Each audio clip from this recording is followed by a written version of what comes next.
Hello बच्चों, आपका हमारे चैनल ITI हम में स्वागत है। आज हम आप लोगों के लिए नया टॉपिक स्टार्ट करने जा रहे हैं। इस टॉपिक का नाम है डीसी मोटर।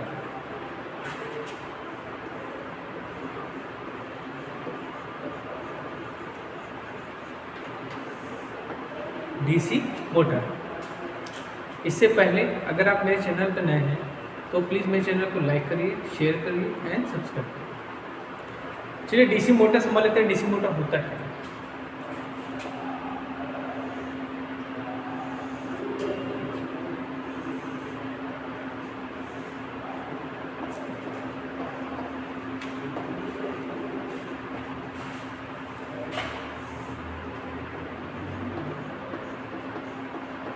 तुम लोग लिखते चलो।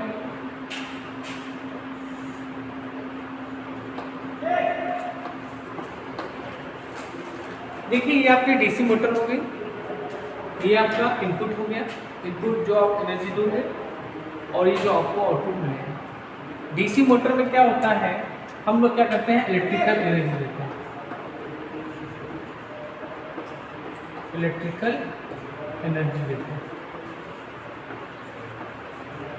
और आउटपुट पे आपको क्या मिलता है, मैकेनिकल एनर्जी।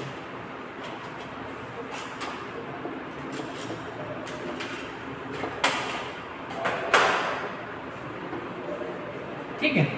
डीसी मोटर क्या करता है, इलेक्ट्रिकल एनर्जी को मैकेनिकल एनर्जी में क्या करता है, बदलता है। क्या कह सकते हैं, ऊर्जा संरक्षण के सिद्धांत पर। ऊर्जा संरक्षण के सिद्धांत। ऊर्जा संरक्षण आप लोगों ने पढ़ा है ना, कि ऊर्जा को ना उत्पन्न कर सकते हैं ना नष्ट कर सकते हैं, एक रूप से दूसरे रूप में बदल सकते हैं। तो ऊर्जा का एक रूप इलेक्ट्रिकल एनर्जी है, ये क्या है, फिर दूसरे रूप में परिवर्तित हो रहा है। ठीक है। अब देखिए जो आपका डीसी मोटर और डीसी जनरेटर होता है, उसकी जो संरचना होती है क्या होती है, सेम होती है। ठीक है, उसकी संरचना क्या होती है, सेम होती है। तो डीसी मोटर में हम संरचना के बारे में आपको नहीं बताएंगे। ठीक है, बस इसमें चेंजिंग क्या होती है, उसमें कम्यूटेटर क्या था आपका, एसी को डीसी में कन्वर्ट करता था, लेकिन यहाँ पे आपका कम्यूटेटर क्या करेगा, एसी को डीसी में कन्वर्ट कर देगा। ठीक है, इतना आप लोग लिखेंगे।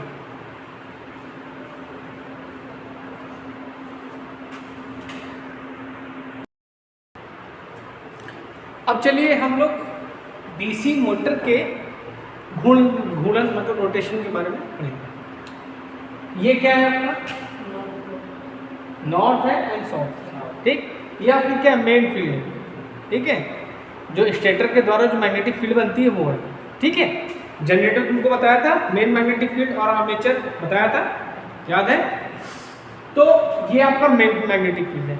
इसमें क्या है कि जो आपके फ्लक्स है नॉर्थ से साउथ को जा रहे हैं। ठीक, अब ये दूसरी कंडीशन क्या है, कंडक्टर की है। इसमें हमने क्या कर दिया गया, इसमें हमने सिर्फ कंडक्टर को दिखाया। इसमें सप्लाई दी गई तो कंडक्ट की करे क्या है, करंट की डायरेक्शन। ये क्या दिखा रहा है आपको, करंट की डायरेक्शन। अब दोनों को एक ही में हमने रख दिया, मतलब ये कंडक्टर है, इसको हमने क्या कर दिया, मैग्नेटिक फील्ड में रख दिया। ठीक, सप्लाई दे दी। अब क्या हो गया कि मैंने बताया था तुम लोग को, याद होगा कि जो मेन मैग्नेटिक फील्ड होता है उसके फ्लक्स क्या होते हैं, एक जगह सघन हो जाते हैं, एक जगह विरल हो जाते हैं, बताया था। तो क्या हो गया कि ये आर्मेचर रखा है, अब इसका भी फ्लो होगा, इसका भी हो, तो इनकी वैल्यू क्या होती है, ज्यादा होती है। ठीक है, इस कंडीशन में देख लो, यहाँ पे जो ये फ्लक्स है इनकी वैल्यू ज्यादा है और यहाँ पे इनकी वैल्यू कम है, जिसके कारण ये क्या करेगा, इस मैग्नेटिक क्या हो जाएगा, ये जो आपका चालक है ना, इसकी डायरेक्शन में घूम जाएगा। ठीक है, इसी की डायरेक्शन में ये घूम जाएगा। इसी सिद्धांत पे आपकी मोटर कार्य करती है। सुनना है ना, लिख लो, ये फिगर बना लो।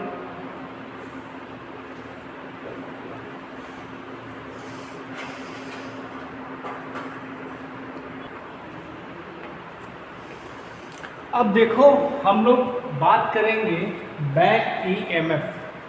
बैक मतलब पीछे, या कह सकते हैं विरोधी। ठीक, बैक तो माने पीछे होता है। ठीक, और विरोधी कहते हैं, बैक माने विरोधी भी और बैक माने पीछे भी, ठीक। ईएमएफ एक्चुअली क्या है कि जब हम मोटर को स्टार्ट करते हैं, लोड से कनेक्ट कर दिया, तो क्या होता है कि अब क्या होगा, आर्मेचर मैग्नेटिक फील्ड को काटेगा, ठीक। मतलब क्या होगा, मैग्नेटिक फील्ड हो गई, उत्पन्न हो गई मेन मैग्नेटिक फील्ड, उसमें क्या करेगा, आर्मेचर घूमेगा। जब आर्मेचर घूमेगा तो क्या करेगा, फ्लक्स को काटता है, फ्लक्स को काटता है। तो फैराडे के नियम के क्या होगा, E is equal to N minus d∅dt होगा। मतलब कि जब फ्लक्स को काटेगा तो एक क्या होगा, फैराडे के नियम के अनुसार ईएमएफ इंड्यूस होगा, ठीक होगा। अच्छा, अब ये ईएमएफ कहाँ उत्पन्न होगा, आर्मेचर में। कहाँ होगा, आर्मेचर में, ठीक। तो उसको हम लोग बोल दिया है ईबी, क्या बोल दिया, ईबी, ठीक है। तो फैराडे के नियम के अनुसार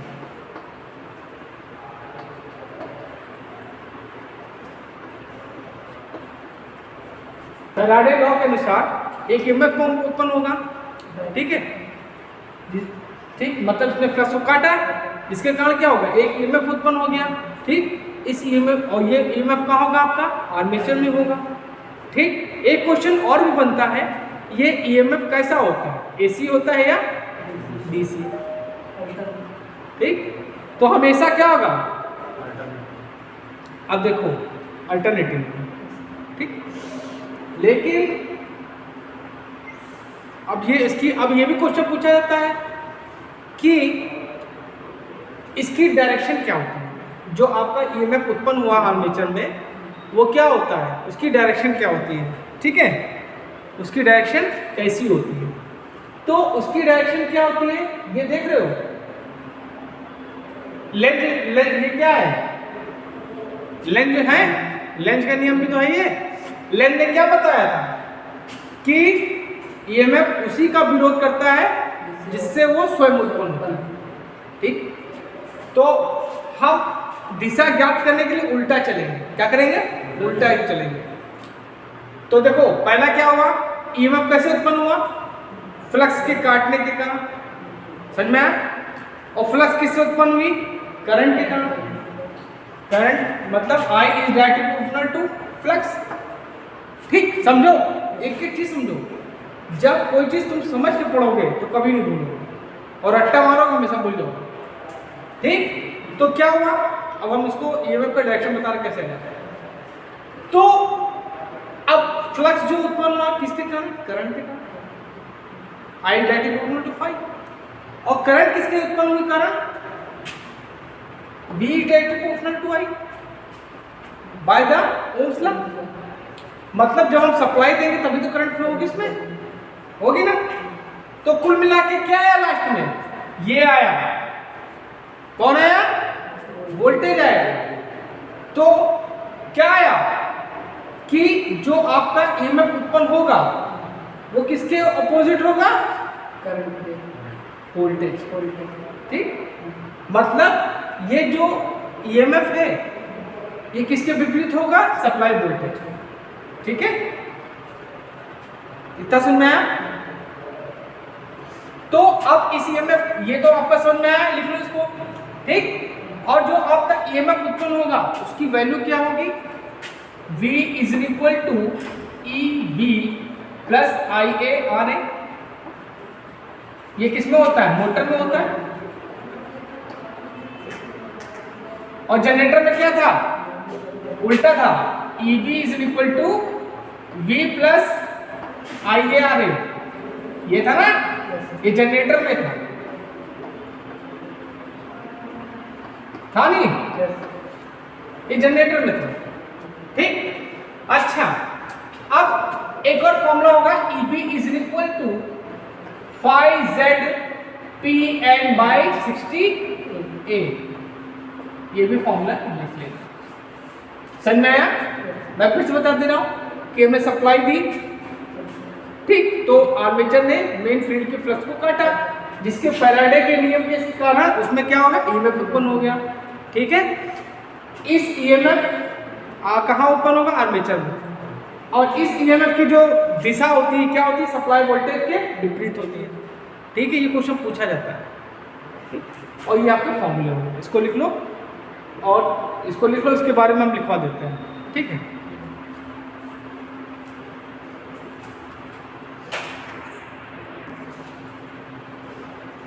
अब देखिए बच्चों, मैं तुम लोगों को बहुत अच्छी चीज बताने जा रहा हूँ। ठीक, ये क्या है आपका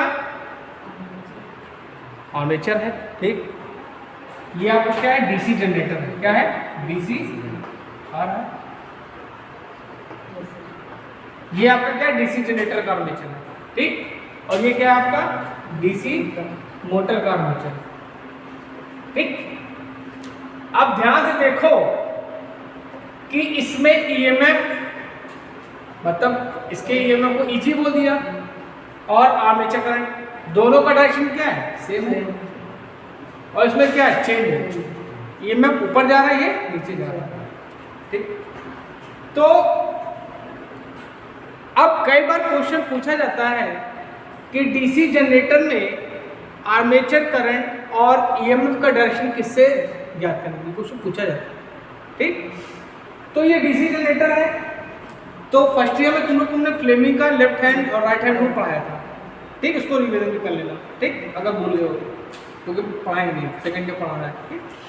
तो डीसी जनरेटर में हम लोग क्या करते हैं, फ्लेमिंग राइट हैंड रूल का यूज करते हैं। राइट हैंड रूल,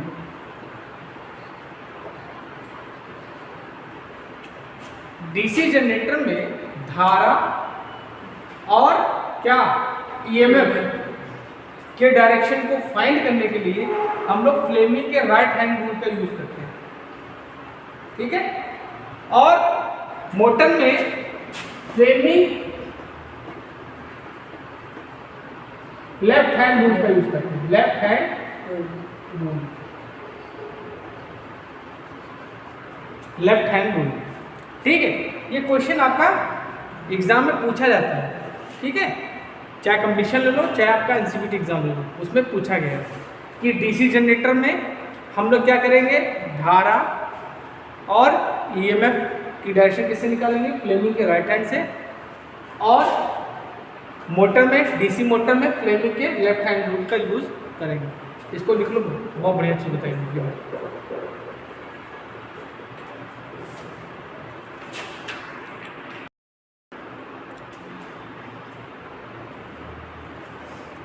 अब चलिए कुछ और चीज़ें बताते हैं। हमने आपको ईएमएफ और आर्मेचर करंट के बारे में बता दिया क्या होगा। अब कुछ बातें और भी समझो जो कि जानना चाहिए। ये किसका सर्किट है, डीसी जनरेटर सर्किट है। ये किसका सर्किट है, डीसी मोटर का सर्किट। मैं ऑलरेडी आपको बता चुका हूँ कि ईएमएफ और आर्मेचर का डायरेक्शन सेम रहता है करंट का जनरेटर में। ठीक, जो आपका आर्मेचर कैसे घूमेगा, इस डायरेक्शन में घूमेगा। ठीक, अब आते हैं और इसमें जो ये क्या फील्ड वाइंडिंग है, तो फील्ड वाइंडिंग है तो करंट इसमें, ये करंट का डायरेक्शन हो जाएगा फील्ड का, ये फील्ड करंट का डायरेक्शन हो जाएगा। ठीक, अब इसी में आते हैं आपका डीसी मोटर में आते हैं तो ईएमएफ की डायरेक्शन सेम ही रहेगी, आर्मेचर की डायरेक्शन चेंज हो जाएगी। ठीक, और इसमें रोटेशन की डायरेक्शन क्या हो जाएगी, ऐसे हो जाएगी। ठीक, उल्टा हो जाएगा। और इसमें फील्ड की करंट की डायरेक्शन क्या हो जाएगी, सेम ही रहेगी। कुल मिला के आपकी फील्ड करंट की डायरेक्शन क्या होगी, चेंज नहीं होनी है, ये सेम ही रहेगी। ठीक, अब देखो ध्यान दो, डीसी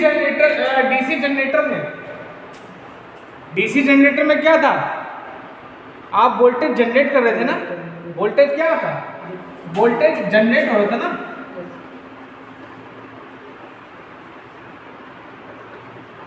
वोल्टेज आपका जनरेट हो रहा था जो लोड के क्रॉस मिल रहा था।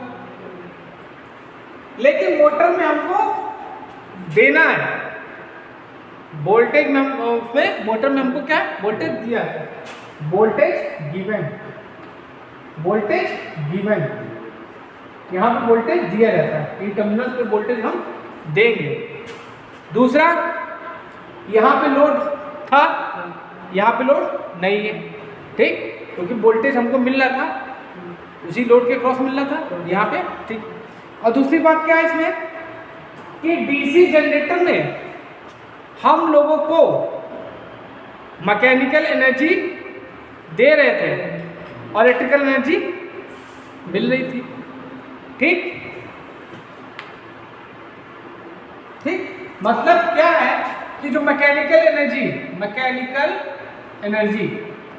और मैकेनिकल एनर्जी जो है ओमेगा टी, ये हम दे रहे थे, मैकेनिकल पावर बोले, क्या बोले, मैकेनिकल पावर, ये हम इसको दे रहे थे। और हमको क्या मिली थी, इलेक्ट्रिकल पावर मिली थी। इसमें क्या है, हमको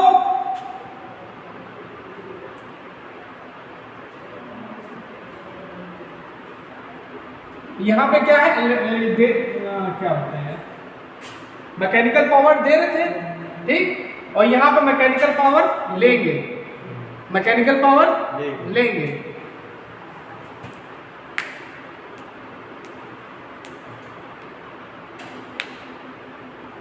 मैकेनिकल पावर हमको मिलेगी, लेंगे मतलब मिलेगी। यहाँ पे क्या देते थे, यहाँ पे लेते, यहाँ देंगे, ये लेंगे, तो क्या होगा, मैकेनिकल पावर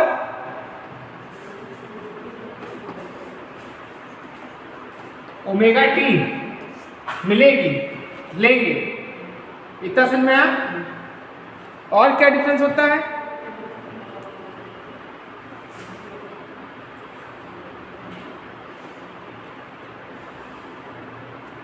जो जनरेटर होता है इसमें आर्मेचर को प्राइम मूवर के द्वारा घुमाया जाता था, ठीक, प्राइम मूवर के साथ घुमाया जाता है ना, सेल्फ एक्साइटेड होता है ना, तो क्या करेंगे, आर्मेचर को घुमाएंगे प्राइम मूवर के द्वारा, किधर, क्लॉकवाइज, क्या, क्लॉकवाइज, क्लॉकवाइज प्राइम मूवर के द्वारा, प्राइम मूवर के द्वारा इस आर्मेचर को हम लोग क्या करते हैं, क्लॉकवाइज घुमाते थे, ठीक है। जबकि मोटर में क्या है आपका,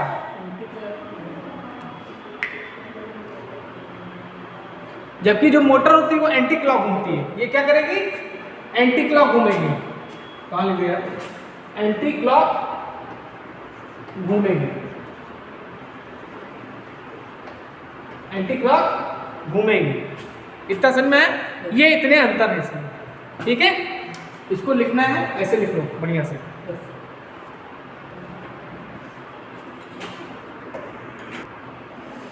अब देखो, अगर हम लोग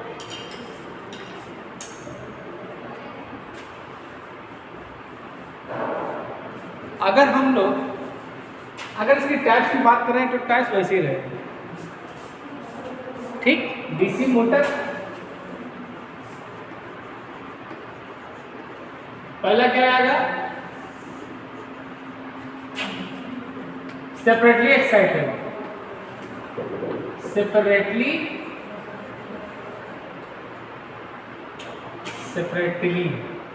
ठीक। सोर्स एक्साइटेड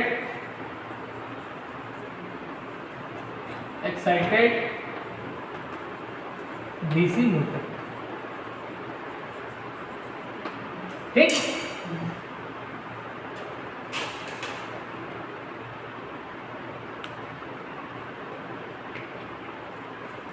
दूसरा क्या है, same source excited DC motor, same source मतलब सेल्फ एक्साइटेड, शंट एक्साइटेड, ठीक है, ठीक। अब इसके तीन पार्ट्स होते हैं, बताया था ना। पहले क्या आएगी, shunt wound motor, shunt wound motor. दूसरी क्या आएगी, series wound motor, compound wound motor,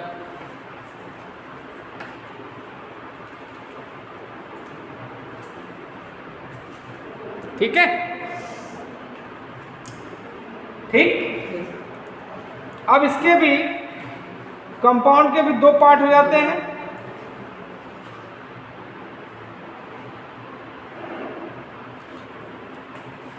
long shunt, short shunt. Long shunt,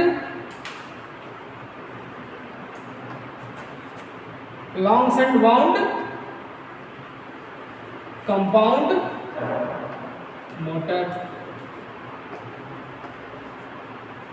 दूसरी क्या होगी? Short shunt, short shunt wound, compound motor. अब इसके भी कई पार्ट होते हैं, डिफरेंशियल, कॉमुलेटिव, और क्या होता है, ओवर कंपाउंड, फ्लैट कंपाउंड, सब बताया तुमको। ये सब बताने की जरूरत नहीं है, इतना लिखो, मैंने इतना लिखा।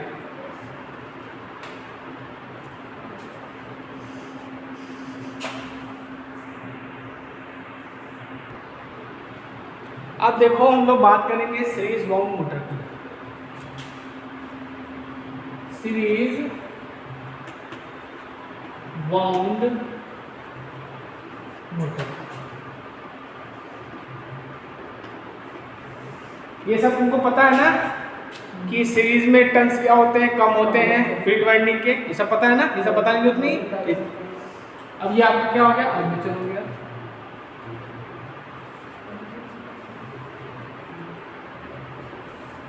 और ये आपकी फील्ड वाइंडिंग हो गई, ठीक है। और ये आपका यहाँ पे वोल्टेज दे रहे हैं, ठीक है। ये आपका Y1 Y2 हो गया, ये आपका A1 A2 हो गया, ठीक। ये माइनस, ये प्लस, ये आपका EB हो गया, बैक ईएमएफ, ठीक। अब देखो इसमें आर्मेचर करंट आएगी, आर्मेचर करंट आएगी, और ये करंट आपकी ISH होगी, ISC होगी, ये आपकी लोड करंट होगी, ठीक। ठीक है, इधर देख लो, पहले समझ लो।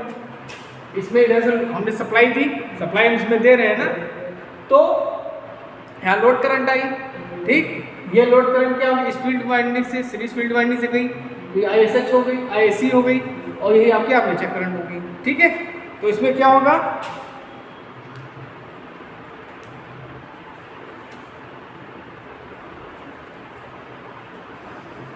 IA equal to ISE equal to IL हो गया हमने, ठीक, इक्वल टू I मान लिया, मतलब सारी करंट सेम ही, तो I मान लिया हमने, ठीक। अच्छा, अब उसमें क्या था, ध्यान दो, मोटर में क्या था बेटा, इधर पहले समझ लो, आराम से तुम्हें टाइम देंगे। उसमें क्या था, इसमें क्या था, मोटर जनरेटर के इसमें क्या था, EB is equal to V plus IA आ रहा था ना, लेकिन इसमें उल्टा होगा, ठीक है, ठीक। तो इसमें क्या हो जाएगा, V is equal to EB, back EMF जो उत्पन्न हुआ, प्लस आर्मेचर में ये रेजिस्टेंस हो जाएगा RA, इसका रेजिस्टेंस RSC हो जाएगा, ठीक। तो इसमें जो वोल्टेज ड्रॉप होगा क्या हो जाएगा, IA RA हो जाएगा, प्लस ISE RSE हो जाएगा, ठीक है, यही होगा ना। तो अब देखो यहाँ पे क्या है, आर्मेचर करंट और ये करंट फील्ड वाइंडिंग की सब सेम है, तो यहाँ से हम क्या ले सकते हैं, EB प्लस हमने यहाँ IA कॉमन ले लिया, तो क्या होगा, RA प्लस RSE हो गया ना, है ना, ये हो गया। गौरव इधर देखो, पहले समझ लो, ठीक। तो अब देखो यहाँ से अगर इसको इधर ले आओ, तो V minus EB is equal to IA RA plus RSE ही होगा ना। तो यहाँ से अगर हम आर्मेचर करंट की वैल्यू निकालें, तो IA इक्वल टू क्या आ जाएगा, V minus EB upon RA plus R S E, ये होगा। इतना समझ में है? ठीक। अब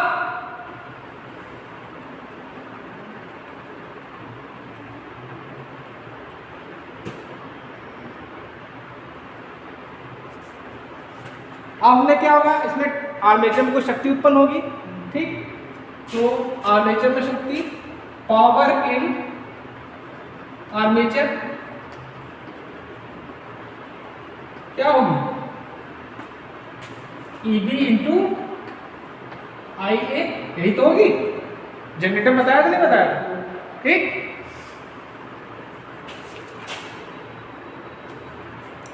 आर्मेचर में लॉसेस, आर्मेचर लॉसेस, आर्मेचर में लॉसेस होंगे नहीं होंगे, वो क्या होंगे, आई ए स्क्वायर आर ए होगा, ठीक है। आर्मेचर लॉसेस, और क्या होगा,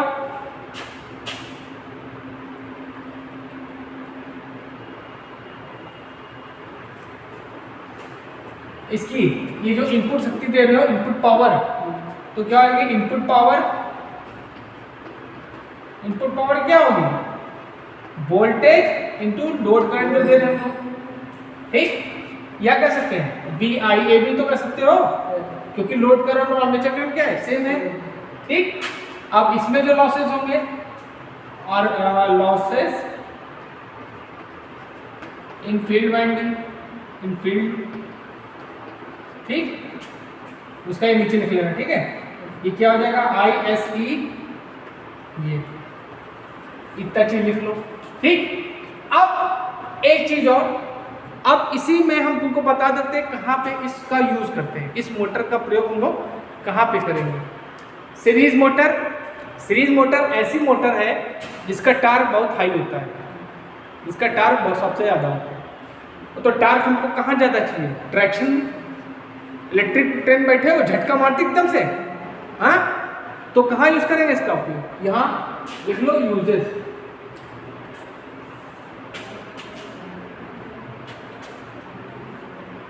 चलिए अगर हम यूजेस की बात करें, यहाँ पर मैं लिख देता हूँ, आ रहा है, यूजेस की बात करें तो कहाँ होगा, इलेक्ट्रिक ट्रैक्शन, इलेक्ट्रिक ट्रैक्शन में यूज होता है इसका, इलेक्ट्रिक ट्रैक्शन में इसका हम लोग यूज करेंगे, ठीक है। इलेक्ट्रिक ट्रैक्शन में यूज करेंगे, ट्रैम वे में यूज करेंगे, कहाँ यूज करेंगे, ट्रैम वे, ट्रैम वे में इसका यूज हम लोग करते हैं, ठीक है। और किस में यूज करते हैं,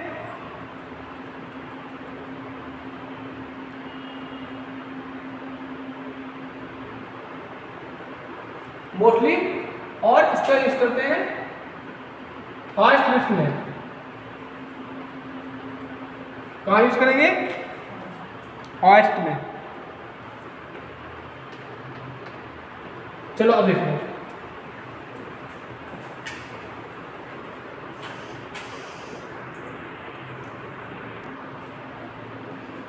एक चीज और जान लो, तुम लोग बताना भूल गए, इसका जो स्पीड रेगुलेशन होता है, ठीक है, बहुत खराब होता है, पुअरेस्ट होता है, ठीक है। Speed regulation, poorest speed regulation,